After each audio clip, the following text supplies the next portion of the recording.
ओम नमो भगवते वासुदेवाय।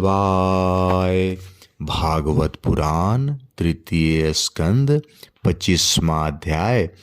देवहूति का प्रश्न तथा भगवान कपिल द्वारा भक्ति योग की महिमा का वर्णन।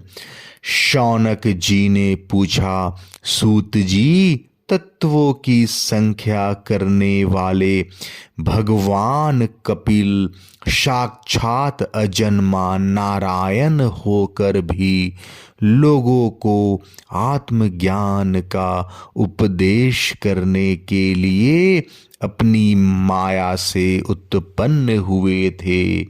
मैंने भगवान के बहुत से चरित्र सुने हैं, तथापि इन योगी प्रवर पुरुष श्रेष्ठ कपिल जी की कीर्ति को सुनते सुनते मेरी इंद्रियां तृप्त नहीं होती।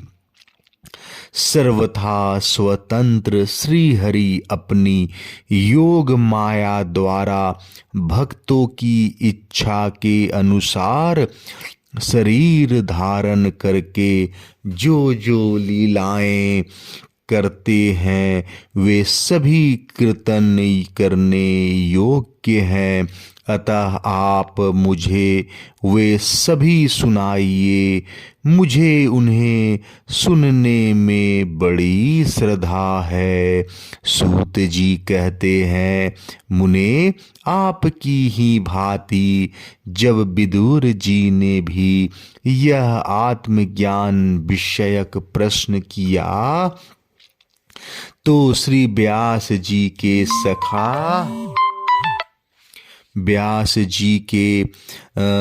सखा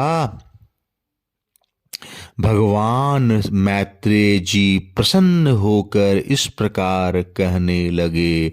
श्री मैत्रेय जी ने कहा, विदुर जी, पिता के वन में चले जाने पर भगवान कपिल जी माता का प्रिय करने की इच्छा से उस बिंदुसर तीर्थ में रहने लगे। एक दिन तत्व समूह के पारदर्शी भगवान कपिल कर्म कला से विरत हो आसन पर विराजमान थे। उस समय ब्रह्मा जी के वचनों का स्मरण करके देवहूति ने उनसे कहा। देवहूति बोली, भूमन प्रभो, इन दुष्ट इंद्रियों के विषय लालसा से मैं बहुत उब गई हूँ और इनकी इच्छा पूरी करते रहने से ही घोर अज्ञान अंधकार में पड़ी हुई हूँ। अब आपकी कृपा से मेरी जन्म परंपरा समाप्त हो चुकी है। इसी से इस दुस्तर अज्ञान अंधकार से पार लगाने के लिए ही सुंदर नेत्र रूप आप प्राप्त हुए हैं। आप संपूर्ण जीवों के स्वामी भगवान आदि पुरुष हैं तथा अज्ञान अंधकार से अंधे पुरुषों के लिए नेत्र स्वरूप सूर्य की भांति उदित हुए हैं। देव, इन देह गेह आदि में जो मैं मेरेपन का दुराग्रह होता है वह भी आपका ही कराया हुआ है। अतः अब आप मेरे इस महामोह को दूर कीजिए। आप अपने भक्तों के संसार रूप वृक्ष के लिए कुठार के समान हैं।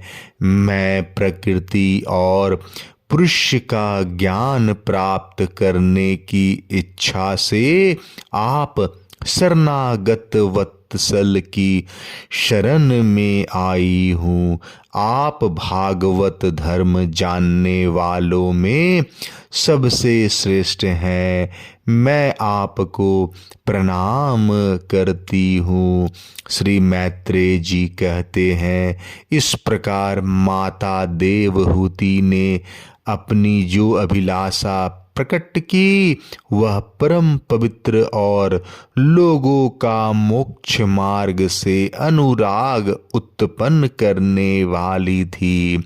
उसे सुनकर आत्मज्ञ सत्व पुरुषों की गति श्री कपिल जी उसकी मन ही मन प्रशंसा करने लगे और फिर मृदु मुस्कान से सुशोभित मुखारबिंद से इस प्रकार कहने लगे। भगवान कपिल ने कहा, माता, यह मेरा निश्चय है कि अध्यात्म योग ही मनुष्यों के आत्यांतिक कल्याण का मुख्य साधन है। जहाँ दुख और सुख की सर्वथा निवृत्ति हो जाती है। साध्वी, सब अंगों से संपन्न उस योग का मैंने पहले नारद आदि ऋषियों के सामने उनकी सुनने की इच्छा होने पर वर्णन किया था, वही अब मैं आपको सुनाता हूँ। इस जीव के बंधन और मोक्ष का कारण मन ही माना गया है। विषयों में आसक्त होने पर वह बंधन का हेतु होता है और परमात्मा में अनुरक्त होने पर वही मोक्ष का कारण बन जाता है। जिस समय यह मन मैं और मेरेपन के कारण होने वाले काम, लोभ आदि विकारों से मुक्त हो एवं शुद्ध हो जाता है, उस समय वह सुख दुख से छूटकर सम अवस्था में आ जाता है। तब जीव अपने ज्ञान, वैराग्य और भक्ति से युक्त हृदय से आत्मा की प्रकृति से परे एकमात्र अद्वितीय भेद रहित स्वयं प्रकाश, सूक्ष्म, अखंड और उदासीन, सुख दुख शून्य देखता है तथा प्रकृति को शक्तिहीन अनुभव करता है।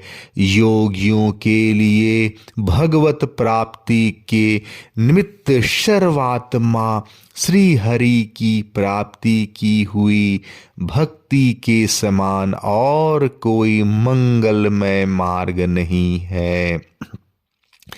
विवेकी जन संग या आसक्ति को ही आत्मा का अछेज बंधन मानते हैं, किंतु वही संग या आसक्ति जब संतों महापुरुषों के प्रति हो जाती है तो मोक्ष का खुला द्वार बन जाती है। जो लोग सहनशील, दयालु, समस्त देहधारियों के अकारण हेतु किसी के प्रति भी शत्रु भाव न रखने वाले, शांत सरल स्वभाव और सत्व पुरुषों का सम्मान करने वाले होते हैं, जो मुझ में अनन्य भाव से सुदृढ़ प्रेम करते हैं, मेरे लिए संपूर्ण कर्म तथा अपने सगे संबंधियों को भी त्याग देते हैं और मेरे परायण रहकर मेरी पवित्र कथाओं का श्रवण कीर्तन करते हैं तथा मुझ में ही चित्त लगाए रहते हैं। उन भक्तों को संसार के तरह तरह के ताप कोई कष्ट नहीं पहुंचाते हैं। साध्वी, ऐसे ऐसे सर्वसंग परित्यागी महापुरुष ही साधु होते हैं। तुम्हें उन्हीं की संग की इच्छा करनी चाहिए, क्योंकि वे आसक्ति से उत्पन्न सभी दोषों को हर लेने वाले हैं। सत्पुरुषों की समागम से मेरे पराक्रम का यथार्थ ज्ञान कराने वाली तथा हृदय और कानों को प्रिय लगने वाली कथाएं होती है। उनका सेवन करने से शीघ्र ही मोक्ष मार्ग में श्रद्धा, प्रेम और भक्ति का क्रमशः विकास होगा। फिर मेरी सृष्टि आदि लीलाओं का चिंतन करने से प्राप्त हुई भक्ति के द्वारा लौकिक एवं पारलौकिक सुखों में वैराग्य हो जाने पर मनुष्य सावधान पूर्वक योग के भक्ति प्रधान सरल उपायों से समाहित होकर मनोनिग्रह के लिए यत्न करेगा। इस प्रकार प्रकृति के गुणों से उत्पन्न हुए शब्दादि विषयों का त्याग करने से वैराग युक्त ज्ञान से, योग से और मेरे प्रति की हुई सुदृढ़ भक्ति से मनुष्य मुझे अपने अंतरात्मा को इस देह में ही प्राप्त कर लेता है। देवहूति ने कहा, भगवन आपकी समुचित भक्ति का स्वरूप क्या है और मेरी जैसी अबलाओं के लिए कैसी भक्ति ठीक है, जिससे कि मैं सहज में ही आपके निर्वाण पद को प्राप्त कर सकूं।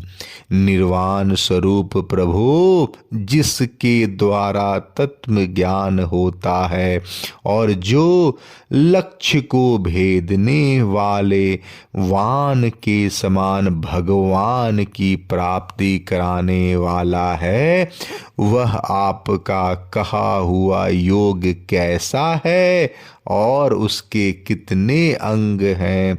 हरे, यह सब आप मुझे इस प्रकार समझाइए कि जिससे कि आपकी कृपा से मैं मंदमती स्त्री जाति भी इस दुर्बोध विषय को सुगमता से समझ सकूं। श्री मैत्रेय जी कहते हैं, विदुर जी, जिसके शरीर से उन्होंने स्वयं जन्म लिया था, उस अपनी माता का ऐसा अभिप्राय जानकर कपिल जी के हृदय में स्नेह उमड़ आया और उन्होंने प्रकृति आदि तत्वों का निरूपण करने वाले शास्त्र का, जिसे सांख्य कहते हैं, उपदेश किया। साथ ही भक्ति विस्तार एवं योग का भी वर्णन किया। श्री भगवान ने कहा, माता, जिसका चित्त एकमात्र भगवान में ही लग गया है, ऐसे मनुष्यों की वेद विहित कर्मों में लगी हुई तथा विषयों का ज्ञान कराने वाली कर्मेंद्रियां एवं ज्ञानेंद्रियां, दोनों प्रकार की इंद्रियों की जो शत्रुमूर्ति श्री हरि के प्रति स्वभाव की प्रवृत्ति है, वही भगवान की अहेतु की भक्ति है।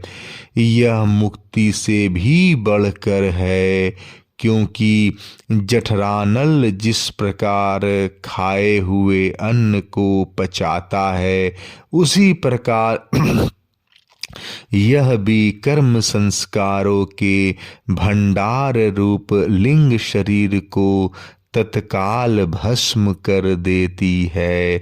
मेरी चरण सेवा में प्रवृत्ति रखने वाले और मेरी ही प्रसन्नता के लिए समस्त कार्य करने वाले कितने ही बड़भागी भक्त, जो एक दूसरे से मिलकर प्रेम पूर्वक मेरे ही पराक्रमों की चर्चा किया करते हैं। मेरे साथ एक ही भाव सायुज्य मोक्ष की भी इच्छा नहीं करते। माँ, वे साधु जन अरुण नयन एवं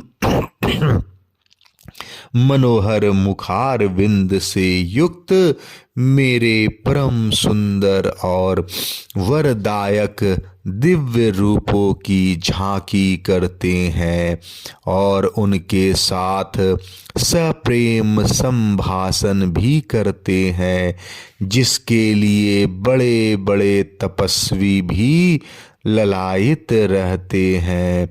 दर्शनीय अंग प्रत्यंग उदार हास विलास मनोहर चित्तवन और सुमधुर वाणी से युक्त मेरे उन रूपों की माधुरी में उनका मन और इंद्रियां फंस जाती हैं।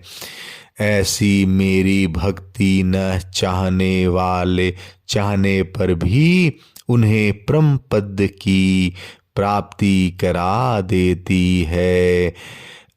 अविद्या की निवृत्ति हो जाने पर यद्यपि वे मुझे मायापति के सत्यादि लोकों की भोग संपत्ति भक्ति की प्रकृति के पश्चात स्वयं प्राप्त होने वाले अष्ट सिद्धि अथवा बैकुंठ लोक के भगवत दिए ईश्वर की भी इच्छा नहीं करते,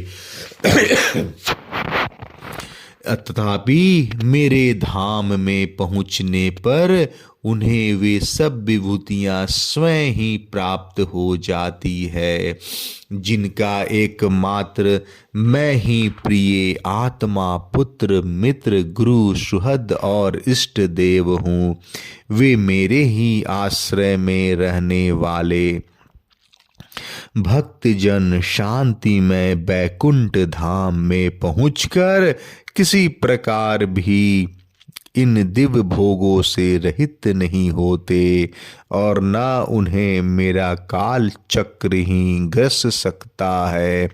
माता जी, जो लोग इहलोक परलोक और इन दोनों लोकों में साथ जाने वाले वासना में लिंग देह को तथा शरीर से संबंध रखने वाले जो धन पशु एवं गृह आदि पदार्थ हैं, उन सब को और अनन्य संग्रहों को भी छोड़कर अनन्य भक्ति से सब प्रकार मेरा ही भजन करते हैं, उन्हें मैं मृत्यु रूप संसार सागर से पार कर देता हूँ।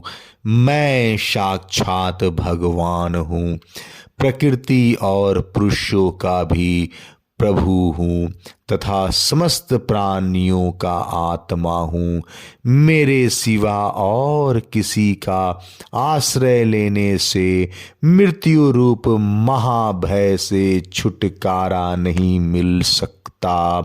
मेरे भय से वह वायु चलती है, मेरे भय से सूर्य तपता है, मेरे भय से इंद्र वर्षा करता है और अग्नि जलाती है, और मेरे भय से मृत्यु अपने कार्य में प्रवृत्त होता है। योगी जन ज्ञान वैराग्य युक्त भक्ति योग के द्वारा शांति प्राप्त करने के लिए मेरे निर्भय चरण कमलों का आश्रय लेते हैं।